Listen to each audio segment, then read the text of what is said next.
Hey guys, welcome back to our channel. I know कि FSW draws नहीं आ रहे हैं and उसकी वजह से a lot of you are losing points. I'm thinking about plan B. हमने प्लान बी के बारे में बहुत बार डिस्कस करा है, जिसमें इंक्लूड होता है पीएनपी ड्रॉज जो कि 100% कभी भी नहीं होता है. Then you have business immigration which is very costly. Then you have the option of learning French which takes more than a year, and it also depends on your ability to learn a new language. But there's one thing that is right up there, which is studying, which is also a little costly, but it's very very lucrative. आज की video एकदम and तक देखना because it's one of the most important videos on our channel. So let's get started.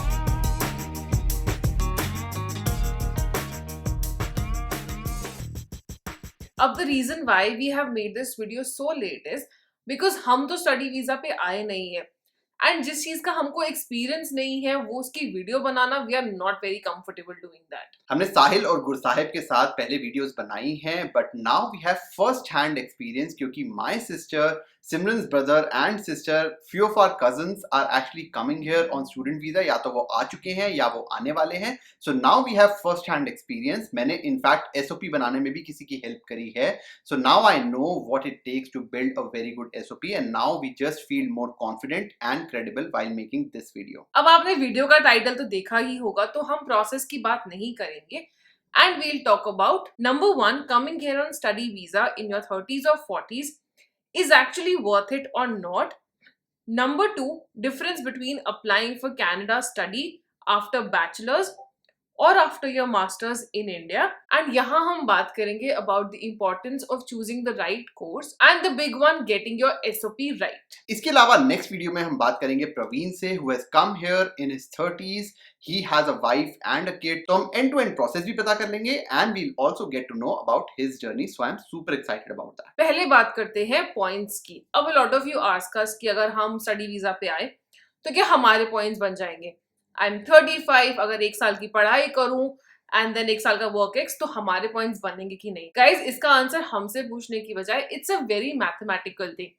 Just that हमारी app can guide पे जाओ, वहां पे अपनी फ्यूचर एज डालो, अपना जो आप अगर कोर्स कर लिया आपने उसके पॉइंट्स डालो, कनेडियन एक्सपीरियंस के पॉइंट्स डालो and you will get to know कि आपके पॉइंट्स कितने बनेंगे आपकी एजुकेशन और कनेडियन वर्क एक्सपीरियंस के बाद. तो चलो let's explain you with an example. Guys, let's just open CanGuide. CanGuide अगर आपने डाउनलोड नहीं करी तो कर लो, एंड ये वाली स्क्रीन एक खुलेगी एंड इस स्क्रीन के बाद you just go to calculators में CRS कैलकुलेटर. तो अभी हम वो वाला स्कोर कैलकुलेट करेंगे जो अभी आपका स्टडी वीजा पे आने से पहले है. स्टडी से पहले वाला स्कोर है. The current standing that you have, that is very important to know. तो हम will say that you know this person is married. Let's just say that spouse is accompanying. As जो है वो 34, which is pretty much like me. So let's just do my age of date of birth, and we say that education for instance is just bachelor's, and language में हम IELTS choose करेंगे. IELTS में हमारा आया है 8777, and then we say work experience बढ़िया है तो foreign work experience में हम 3+ years कर देंगे. उसके बाद आते हैं हम कनेडियन एजुकेशन पे, विच इज़ नथिंग, एंड उसके बाद आते हैं spouse education. Let's say bachelors, and IELTS score भी 8777 है. तो अब बेसिकली स्कोर बनता है 411. अब हम ये ज्यूम करते हैं कि आप स्टडी वीजा पे आ गए, आपने 2 years की स्टडी करी, उसके बाद 1 year का कनेडियन वर्क एक्सपीरियंस लिया. तो आप बेसिकली आए स्टडी वीजा पे, तो आपने एजुकेशन में आप 2 और मोर सर्टिफिकेट्स हो गए आपके पास, because you have done a 2 year diploma along with जो आपके पास बैचलर्स थी इंडिया से. उसके बाद आपका लैंग्वेज स्कोर जो है वो सेम रहा है. वर्क एक्सपीरियंस जो है इसके अंदर हमने 1 साल का कनेडियन वर्क एक्सपीरियंस भी ले लिया, which is very good. Canadian education के भी पॉइंट्स मिलेंगे. So now you have you know a 2 year diploma from Canada. तो उसके पॉइंट्स, स्पाउस के सारे पॉइंट्स जो हैं वो सेम रहेंगे. इसमें गाइज एक चीज़ बहुत इंपॉर्टेंट है कि क्योंकि आपने अब 3 साल और कनाडा में लगा दी अपनी स्टडी और आपका वर्क एक्सपीरियंस करने के लिए, तो आपकी एज जो है वो 3 साल ज़्यादा हो चुकी है. सो आप यहाँ पे अपना चेंज करोगे. लेट्स जस्ट अज्यूम कि 3 साल 87 से मैंने 84 कर दिया. अब आपका स्कोर बनेगा 478, which is also a very good score. And guys, एक चीज पहले ही क्लियर कर देते हैं कि study visa is not a replacement for IELTS. अब हमें बहुत सारे मैसेज आते हैं about people with masters in their 20s who are not able to get their desired IELTS score, तो सोचते हैं कि स्टडी वीजा पे आ जाए. बट ये तो कोई बात नहीं हुई. And if you do some calculations तो आपको रियलाइज होगा कि 1 साल के स्टडी वीजा पे आपको सिर्फ 15 एक्स्ट्रा पॉइंट्स ही मिलते हैं। एंड अगर 1 साल की पढ़ाई करी है तो 1 साल का ही वर्क परमिट मिलता है। उस पे भी आपके पॉइंट्स इतने नहीं बनेंगे कि आपका आइल्स कवर हो जाए अगर आपके 8777 नहीं है। I understand some people struggle with IELTS में राइटिंग और स्पीकिंग में। राइटिंग के लिए we have partnered with Marshalls, उससे काफी लोगों को हेल्प मिली है। You can try that out, अपना essay सबमिट करो and they check them and send you a corrected version of the essay with a video. And for speaking, we always say that you should use Cambly, and we would never say that if we had not used it. अगर आप हमारी पुरानी videos देखो, जो 5th video थी हमारे channel पे, उसमें भी हमने Cambly यूज करी थी और तब हमारा कोई स्पॉन्सरशिप नहीं था, but Cambly is very very good for speaking. Cambly is the only app in India that provides one-on-one private English classes with tutors from USA, Canada, UK. So when you open the Cambly app, you will see that there are different courses that you can choose from, like professional development, business English, या IELTS. You can either do that or you can directly talk to a tutor and you can actually check their profiles before talking to them. Hello, good morning. Hey, good morning. How are you? I'm good, thank you so much. Very good. Am I speaking to Simran? Yes. So, English is not my first language.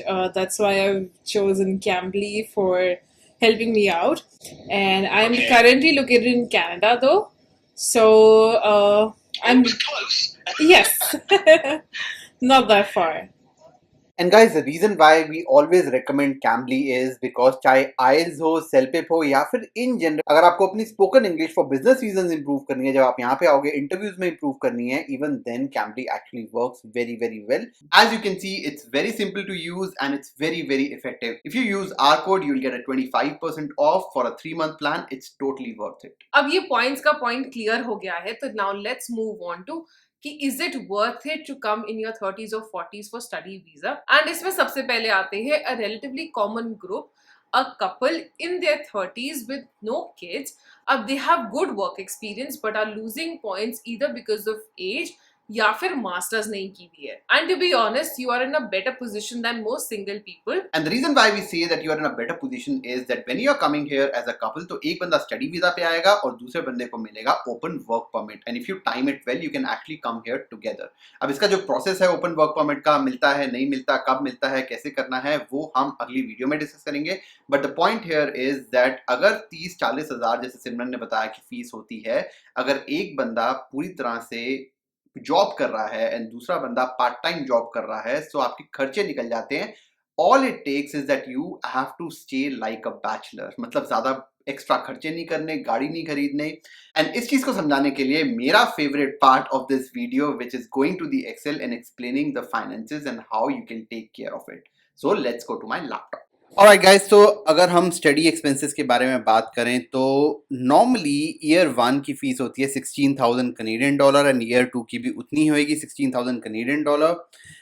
And उसके बाद एक GIC कराना पड़ता है. ये एक तरह से आप बोलो कि एक फिक्स डिपॉजिट है जिसमें से आपको थोड़े थोड़े पैसे हर महीने मिलते रहते हैं. This is like a security कि आप अपने महीने का खर्चा यहाँ पे निकाल पाओ. दिस इज़ योर मनी, आप ही डालते हो इसके अंदर. एक बैंक अकाउंट बनाते हो, बैंक अकाउंट में पैसे डालते हो और वो आपके ही पैसे हैं, आपने ही डाले हैं, आपको ही मिलने वाले हैं.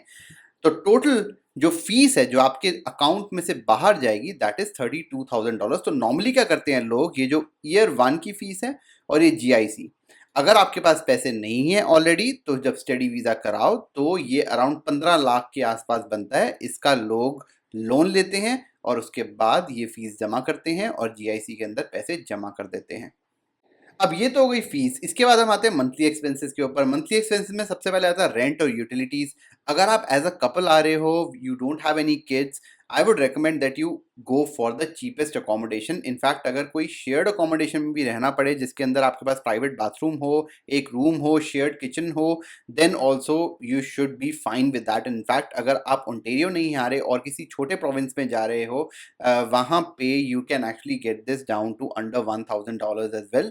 बट यहाँ के लिए अभी चला के चलते हैं कि आप यहाँ पे आए, अपने एक बेसमेंट ली 1 बेडरूम एंड आप दोनों ही उसमें रह रहे हो, so it will cost you about $1250, जो हम भी दे रहे थे जब हम आए थे।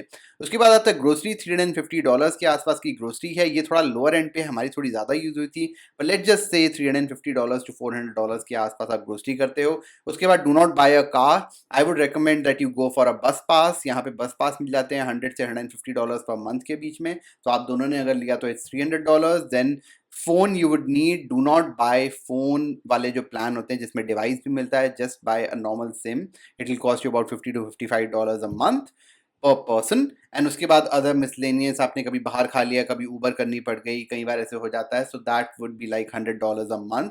तो टोटल मिला के जो खर्चा होगा that will be about $2100 to $2200। ऊपर नीचे थोड़ा बहुत हो सकता है डिपेंडिंग ऑन कि आप कितना, आपका लाइफस्टाइल कैसा है, but I would recommend to keep it as low as possible. अब थोड़ी सी इनकम के बारे में बात करते हैं। Obviously there are two people who are coming here, and जो लोग स्टडी वीजा पे आते हैं, this the person who is studying they can actually work here for 20 hours per week, and उसमें यूजुअली कम से कम आपकी जो इनकम है एट मिनिमम वेज ऑल्सो, अगर आप पूरे 20 आवर्स काम कर रहे हो, it will be after tax $1000।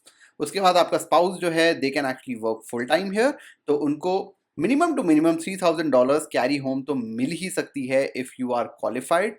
Yes, हो सकता है कि आपको 2-3 महीने लग जाएं जॉब मिलने में, but if you are doing all the things right, networking जो हम बहुत बार बोल चुके हैं, I think you can at least earn $3000 a month. तो टोटल मिला के that will be about $4000, and monthly saving जो होगी which is $4000 minus $2100, that will be about $1900।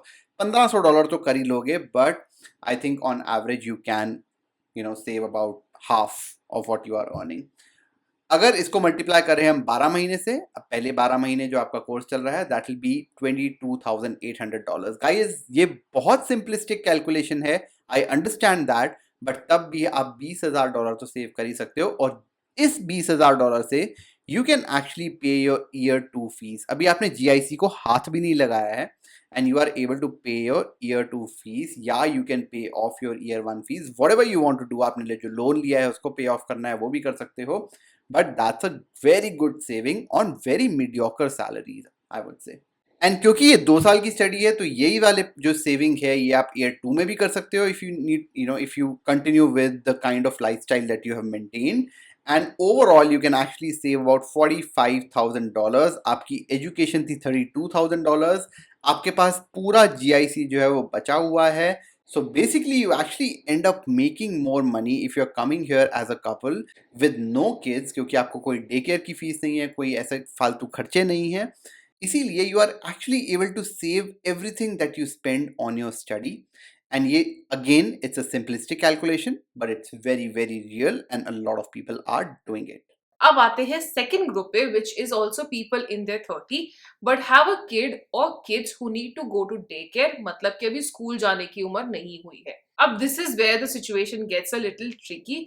You need more financial backing and support, क्योंकि unlike people who don't have kids, one of you will not be able to go out and work। वो इसलिए क्योंकि one of you will have to stay home to take care of kids, and if you both decide to work तो आपको बच्चों को day care भेजना पड़ेगा, which is an additional extra expense। अब टोरंटो में it's very expensive and the daycare cost per child comes out between $1,500 to $2,500। तो पिछले एग्जांपल में अगर आपकी हाउस होल्ड इनकम यहाँ पे आने के बाद इज $4,000 एंड $2,000 अगर डे केयर में जा रहे हैं, तो one of two things will happen। Number one is the person who is on open work permit will have to work 2 jobs, which is not always possible and depends on your job। And number 2 is जो initial आपने first year की fees दी थी, which was about 16,000 17,000 जितनी भी थी, plus GIC, you will have to absorb that 1 year fee at least, या फिर अगर आपने लोन लिया है तो you will have to continue that loan a little longer. And this is a very personal choice and a hard one for sure। But इस पूरे example में एक कॉस्ट बेनिफिट एनालिसिस करने वाला ये है कि after this initial hardship period आपके बच्चे की education after the day care will all be almost free. ऊपर से when they go to college you will get heavy discount in their fees as compared to an international student। अब नवजोत के cousin का example ले लेते हैं। he has come for bachelor's, उसकी first year की fee is $30,000 as compare to a citizen of Canada the fee would be $8,000। तो over your life time you will be able to make back that money and even much more.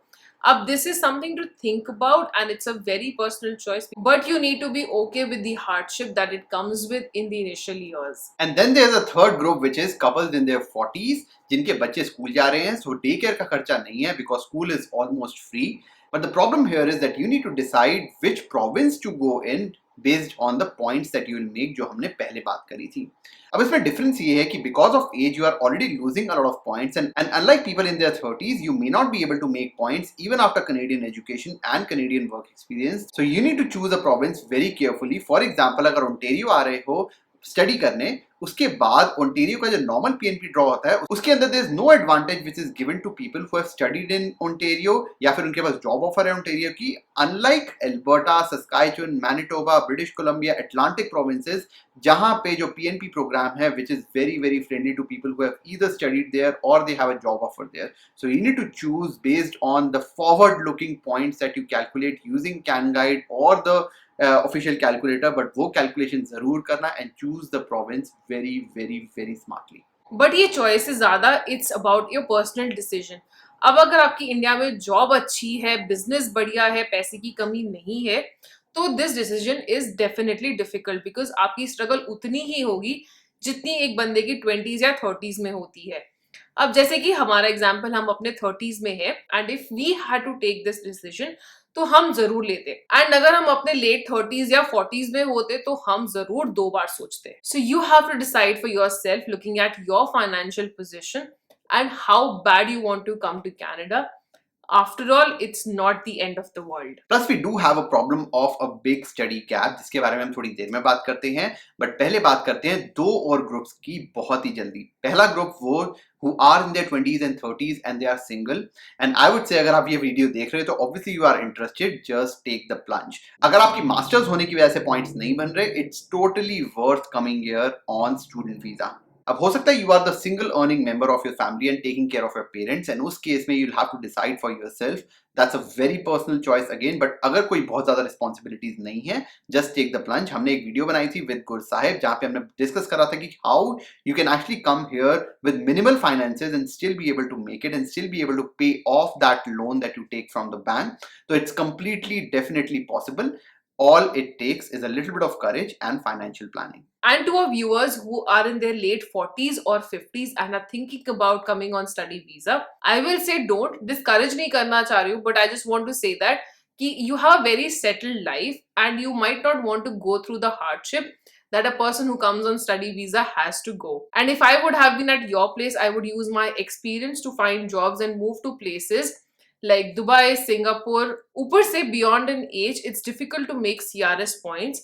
And the truth is that Canada is looking for younger people who can pay taxes for a longer time.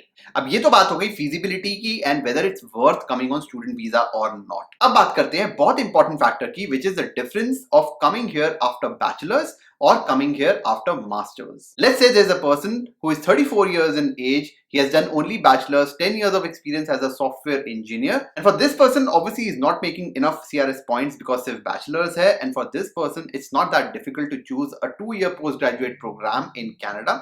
All he needs to do is to choose a very good course that will help him in his career, that is related to his field, the current line of work that he is doing, and then he obviously needs to write a very good SOP.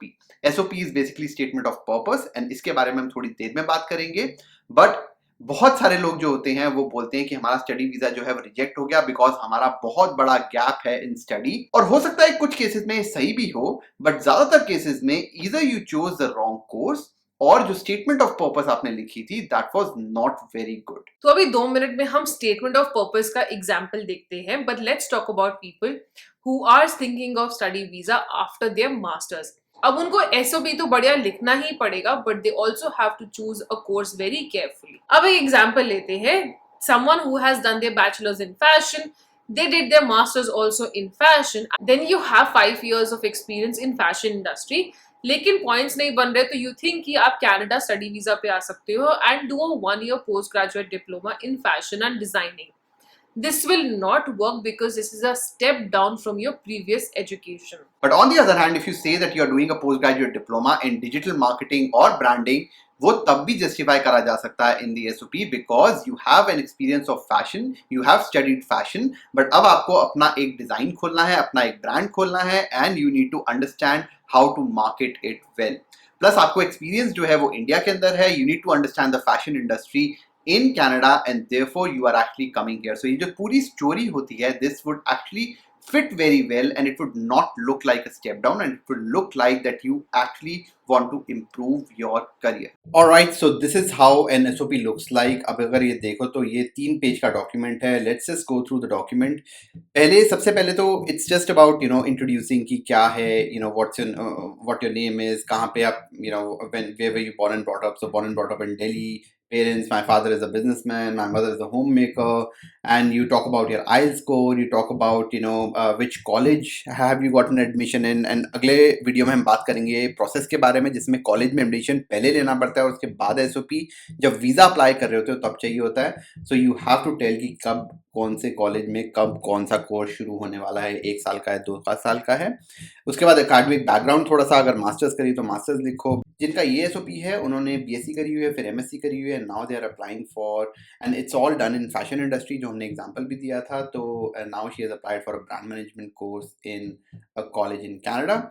फिर professional background देना बहुत ज़रूरी है. So this person has 5 years of experience all in fashion. तो education भी fashion के अंदर थी, both BSc as well as MSc, and उसके बाद जो जॉब एक्सपीरियंस है वो भी फैशन इंडस्ट्री के अंदर है, वर्किंग विद फैशन हाउसेज. तो थोड़ा सा यहाँ पे लिखना होता है. Now this person also has been invited to colleges, styling, fashion. So जितनी credibility आप डाल सकते हो अपने professional background में उतनी credibility डालो so that the other person, whoever the visa officer is, whoever is processing the application, they know that you know what you're talking about. उसके बाद it's very important. So for example, this course that this person has applied for is in brand management. So you need to make sure that you are able to explain to them कि क्यों brand management करी है. So what this person is saying is कि उन्होंने designing का experience है, styling का experience है, उसी के अंदर उनकी सारी education है, but there's one thing which is missing in her repertoire, in her skill set, which is branding, and that's the reason why she is doing it in brand management. ऊपर से if you look at this line, this course will allow me to open myself to better roles in growth in my country. In the next 5 years, I plan to open my own brand, styling brand, and with that in mind, I feel best part myself with the course and open opportunities to future. It's very important to write that you actually want to come back to India. अगर यहाँ पे भी आप अगर लिख रहे हो कि my future plan in Indian fashion industry looks like, looks very stagnant without the expertise that she wants to gain in branding. So it's really important that you write again and again that you actually want to go back to India and do better. So you are studying in Canada, study ke baad you gain that experience, and then how will it impact and improve your career back home? It's very important that you write that. उसके बाद why Canada and so college जो apply करा उसमें बहुत clearly 3 या 4 बड़े अच्छे से रीज़न लिखने पड़ेंगे. Do not take this lightly. ये पूरा डॉक्यूमेंट जो है ये this is one of the most important documents that is put in your visa application. So make sure you get this right. बहुत ही अच्छे से ये बाद में पढ़ लेना आप, but this is a very very very well written 4 reasons why you are applying for Canada and why this college is important. जिसके अंदर सो फॉर एग्जाम्पल ये वाला जो कोर्स है इस कॉलेज के अंदर, इसके अंदर this is the only course और one of the very few courses in Canada जहाँ पे digital marketing is part of the brand management course, and that's something that this person has actually highlighted that मैंने ये वाला college इसलिए choose करा है because digital marketing is part of the course. दूसरी चीज जो बहुत इंपॉर्टेंट है वाई कनाडा का answer, and that for instance for this particular SOP is that fashion industry India में जो है वो है, but they also have to measure up to what's happening in Canada. And Canada में आके वहाँ पे पढ़ाई कर कर 1 आध साल जॉब करके this person will actually gain that exposure so that whatever he or she does back in India, that is actually able to measure up to international standards. And last में you also talk about financials कि इतनी fees दी है, इतना GIC, so and so bank में डाला है, and then future plans where you have to say that you are coming back to India. And you need to give them a future plan of what happens after you complete your education and your student visa expires and your work permit expires. What are you doing after that? So as you can see, the quality of your SOP has a massive role to play. And if you have a master's or a study gap, so you have to choose your course very wisely. It should not be a step down from your previous education, and instead it should be some kind of skill enhancement in your skill set. अब a lot of people say that visa reject हो जाता है because of a massive gap in career. Guys, that's not entirely false. हो सकता है इस reason की वजह से स्टडी वीजा जो है वो रिजेक्ट हो, but I've actually seen a 52-year-old get a study visa in Canada. They just chose the right course, they wrote a very very good SOP, and they also chose the right province for them. And जहां तक gap की बात है, तो अगर आपने last education करी थी और आज की डेट में अगर 10 साल का गैप है, that is not really a gap if you worked for those 10 years. Gap तब होता है जब आपने 2010 में अपनी एजुकेशन खत्म करी, अगले 4 से 5 साल आपने काम करा, and then you left work entirely, you did not study, you did not do anything after that. वो जो 6 से 7 साल का होगा after 2014-2015, that will be considered as a gap, and उस केस में yes, study visa बिल्कुल रिजेक्ट हो सकता है. Now every case is different, but अगर आप हमें comments में पूछोगे writing about your experience and कि आपको study visa मिलेगा कि नहीं, we might not be able to help. आपको अपनी situation खुद assess करनी पड़ेगी and decide करना पड़ेगा on what we have discussed today. And guys, जहां तक help की बात है, वहां पे there are a lot of companies, a lot of consultancies in India who can actually help you do this entire process. There's TC Global, there's IDP, और भी बहुत सारी हैं, and they are not real traditional consultants जो पैसे लेकर काम करते हैं.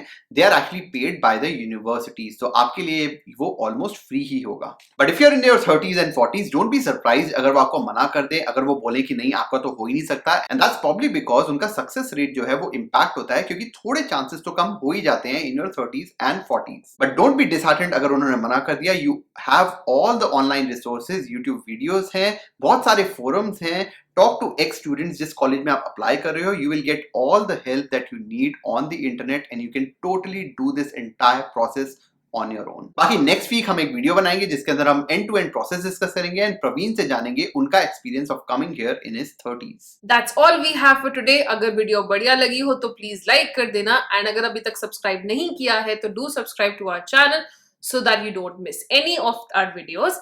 मिलते हैं अगली वीडियो में, तब तक के लिए बाय बाय. बाय. तेरा हाथ वीडियो के बाहर चला गया. Bye bye. मैं भी पूरा वीडियो के बाहर चला गया.